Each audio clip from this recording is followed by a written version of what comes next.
आज के इस क्लास में हम कक्षा 6 के हिंदी से अध्याय 4 बतलाएंगे और इसका नाम है हॉकी का जादूगर। ठीक है, इसको अध्याय बोलिए या पाठ बोलिए। ठीक है, तो दोनों एक ही है, तो इसी के हम प्रश्न एवं उत्तर को बतलाएंगे। ठीक है, आप लोग वीडियो को शुरू से लेके अंत तक देखिए और चैनल पे नए तो चैनल को सब्सक्राइब कर दीजिए। ठीक है, चलिए अब हम प्रश्न की ओर बढ़ते हैं। तो यहाँ पे हम लिख लिए यहाँ पाठ से, ये पाठ से प्रश्न है आपका। ठीक है, और यहाँ पे पहला प्रश्न दिया हुआ है कि ध्यानचंद किस खेल से संबंध रखते हैं। ठीक है, तो ध्यानचंद जो है सो संबंध रखते थे हॉकी के खेल से। ठीक है, तो यहाँ पे इसका उत्तर हो जाएगा, ठीक है, ध्यानचंद का संबंध हॉकी के खेल से है। ठीक है, अब यहाँ पे दूसरा प्रश्न दिया हुआ है कि दूसरी टीम के खिलाड़ी ने ध्यानचंद को हॉकी स्टिक मारी, इसका बदला उन्होंने किस प्रकार लिया। ठीक है, तो देख लीजिए इस प्रश्न का उत्तर इस प्रकार होगा। यहाँ पे उत्तर लिख लेंगे हम, यहाँ पे लिखे हम कि दूसरी टीम के खिलाड़ी ने ध्यानचंद को हॉकी स्टिक मारी, इसका बदला उन्होंने विपक्षी टीम को हरा कर लिया। ठीक है, यह हो गया इसका आंसर। तीसरा प्रश्न है ध्यानचंद ने अपनी सफलता का राज क्या बताया है। तो इसका उत्तर हो जाएगा ध्यानचंद ने अपनी सफलता का राज बताते हुए कहा है कि मेरे पास सफलता का कोई गुरु मंत्र तो नहीं। ठीक है, यहाँ पे लिखा है लगन, साधना और खेल भावना ही सफलता के सबसे बड़ी मंत्र है। ठीक है,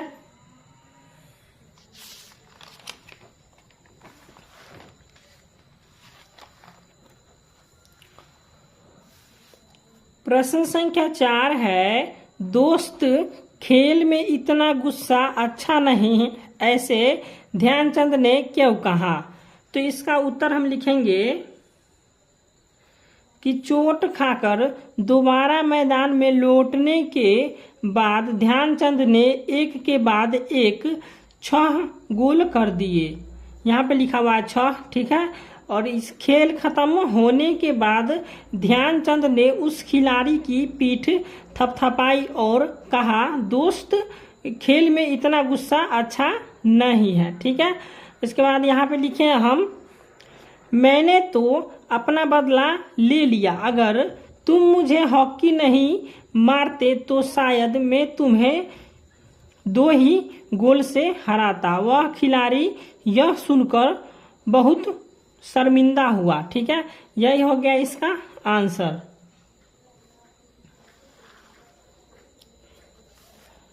प्रश्न संख्या 5 है ध्यानचंद को कब से हॉकी का जादूगर कहा जाने लगा।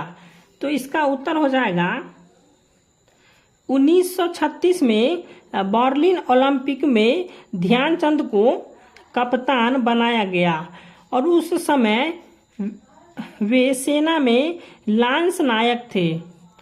बर्लिन ओलंपिक में लोग उनके हॉकी खेलने के ढंग से इतने प्रभावित हुए कि उन्होंने ध्यानचंद को हॉकी का जादूगर कहना शुरू कर दिया। ठीक है, यहाँ पे हो जाएगा आधा गो प हो जाएगा। ठीक है, यहाँ क आधा गो प तो आकार नो कप्तान हो जाएगा। ठीक है, इस प्रकार आप लिख लीजिएगा इसको। अब किताब में लिखा हुआ था यहाँ पे पाठ से आगे, तो यहाँ पे हम लिख लिया पाठ से आगे। ठीक है, आप देख लीजिएगा इसको किताब में, नहीं तो हम बतला देते हैं। अभी ये देख लीजिए यहाँ पे लिखा हुआ है, यहाँ पे देख लीजिए पाठ से तो आपका प्रश्न बतला दिए, अब यहाँ पे लिखा हुआ है पाठ से आगे। ठीक है, तो अब हम इस प्रश्न को हल करेंगे। तो यहाँ पे 1 नंबर प्रश्न दिया हुआ है अगर ध्यानचंद हॉकी नहीं खेलते तो वे क्या कर रहे होते। तो इसका उत्तर हो जाएगा अगर ध्यानचंद हॉकी नहीं खेलते तो वे सेना में एक सामान्य सैनिक बनकर अपनी सेवा देते और अपनी सेवा की वजह से उनकी पदोन्नति उच्च पदों पर होती रहती और फिर वह एक दिन सेना निवृत्त होकर अन्य जीवन यापन करते।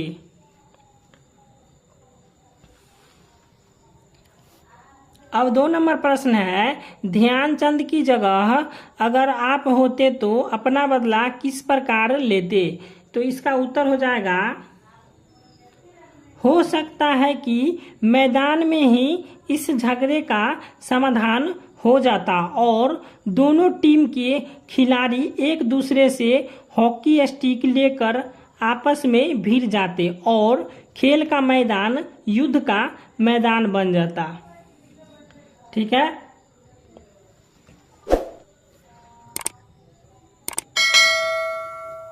अब तीसरा प्रश्न है आपका कि खेलते समय नोक झोंक क्यों हो जाते हैं। तो इसका उत्तर हम लिखे हैं कि खेलते समय नोक झोंक अक्सर खेल भावना के विपरीत जाने से होता है। खिलाड़ी अपने आप को विजेता बनाने की होड़ में आपस में एक दूसरे से भिड़ जाते हैं और झगड़ा कर अपनी श्रेष्ठता तय करना चाहते हैं।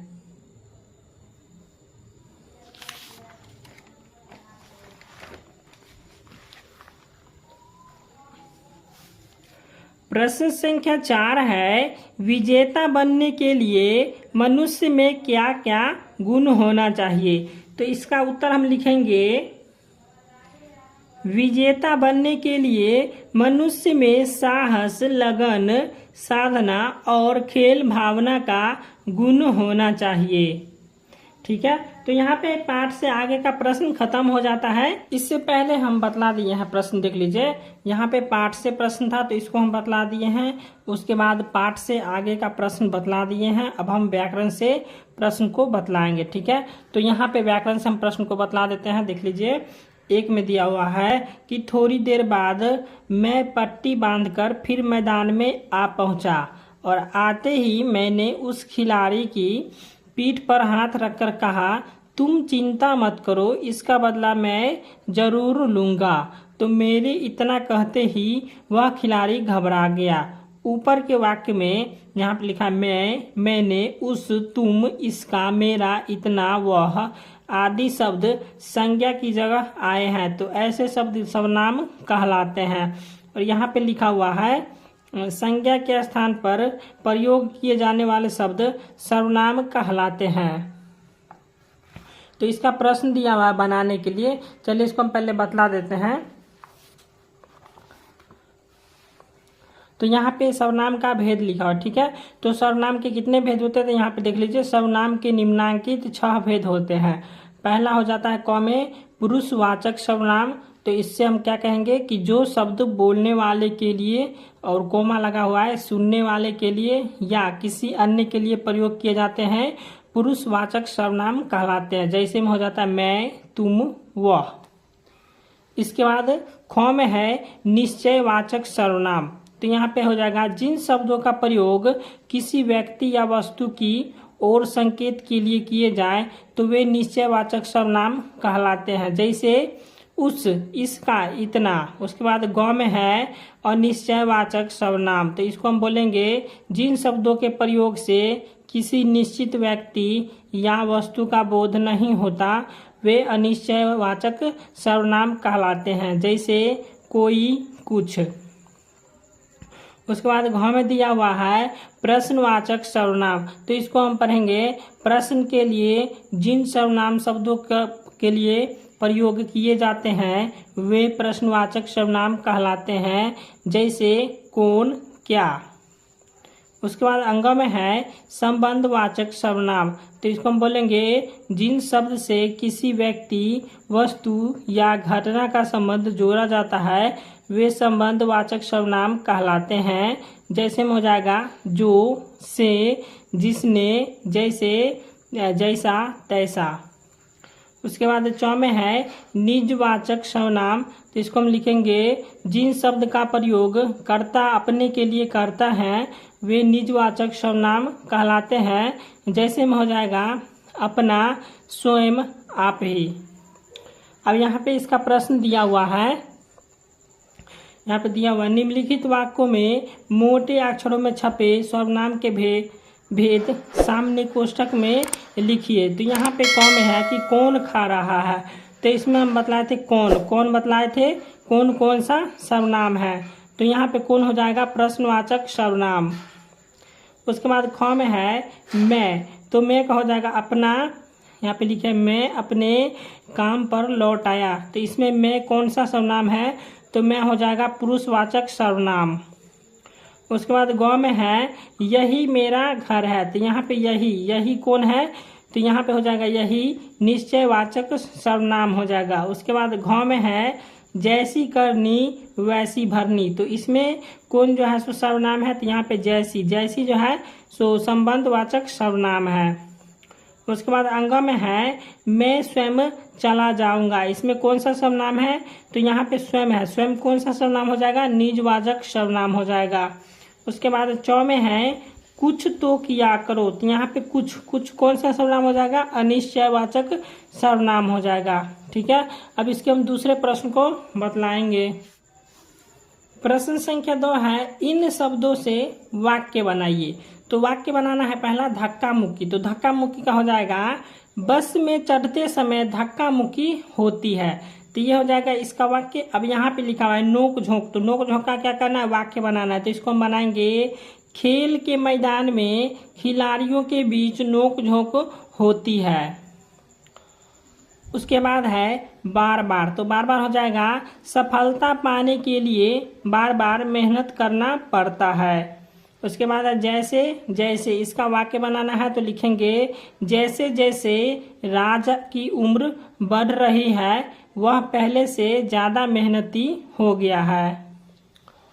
उसके बाद है वैसे वैसे, तो वैसे वैसे का वाक्य बनाएंगे, लिखेंगे जैसे जैसे आप मेहनत करेंगे वैसे वैसे आप सफल होंगे। तो ये हो गया 2 का वाक्य।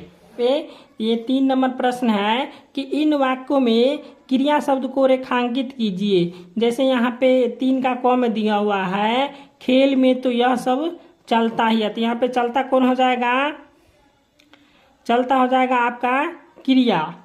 ठीक है, उसके बाद यहाँ पे ख में दिया मैं पंजाब रेजिमेंट की ओर से खेला करता था, तो यहाँ पे कौन हो जाएगा जो है सो आपका यहाँ पे क्रिया कौन हो जाएगा खेलना। ठीक है, ये खेलना हो जाएगा आपका क्रिया।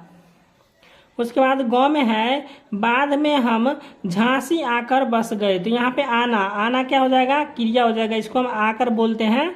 ठीक है, उसके बाद यहाँ पे घ में है वह बार बार मुझे हॉकी खेलने के लिए कहते हैं, तो यहाँ पे खेलना हो जाएगा क्या हो जाएगा क्रिया हो जाएगा। ठीक है, उसके बाद अंगों में है बर्लिन ओलंपिक में स्वर्ण पदक मिला, बर्लिन ओलंपिक में हमें स्वर्ण पदक मिला, तो इसमें कौन हो जाएगा क्रिया हो जाएगा। 4 नंबर प्रश्न है नीचे लिखे शब्दों को क्रम में सजाकर वाक्य बनाइए। तो यहाँ पे 4 का क में लिखा हुआ है नौसिखिया, उसके बाद उस समय में एक था खिलाड़ी, तो इसको किस प्रकार हम वाक्य बनाएंगे कि ये वाक्य बन जाए। तो यहाँ पे हम लिखे हैं कि मैं उस समय का एक नौसिखिया खिलाड़ी था, यहाँ पे हो जाएगा मैं। ठीक है, उसके बाद ख में है आता खेल में मेरे गया निखार, तो इसको हम क्या करेंगे वाक्य बनाएंगे, तो ऐसे हम लिखेंगे मेरे खेल में निखार आता गया। अब गौ में है शर्मिंदा वह बड़ा हुआ सचमुच खिलाड़ी, तो इसको हम इस प्रकार से वाक्य में सजाएंगे कि वह खिलाड़ी सचमुच बड़ा शर्मिंदा हुआ।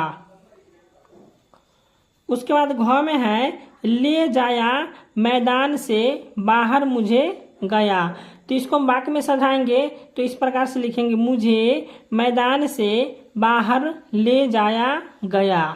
ठीक है, तो वीडियो अच्छा लगा तो वीडियो को लाइक और चैनल को सब्सक्राइब जरूर करें।